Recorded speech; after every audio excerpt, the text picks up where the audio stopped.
আসসালামু আলাইকুম। Art of village design and consultancy ফার্মের পক্ষ থেকে অভিনন্দন। আজকে আমরা ৬ শতক জমির উপরে ৭ তলা একটা বাড়ির 3D ডিজাইন দেখাবো আপনাদের।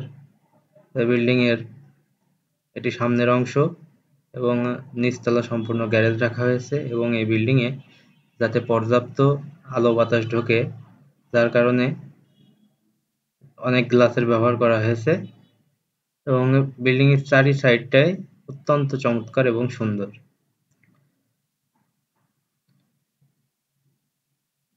আপনারা দেখতে পাচ্ছেন বিল্ডিং এর চারিদিকেই অনেক গ্লাসের ব্যবহার করা হয়েছে এবং এই বিল্ডিং এর এটা হচ্ছে ছাদ। ছাদের উপরে গার্ডেনিং এর জায়গা রাখা হয়েছে এবং এই 3Dটা অত্যন্ত চমৎকার এবং ইউনিক। সাথে থাকার জন্য ধন্যবাদ। আসসালামু আলাইকুম। সবাই সুস্থ থাকবেন, ভালো থাকবেন। আল্লাহ হাফেজ।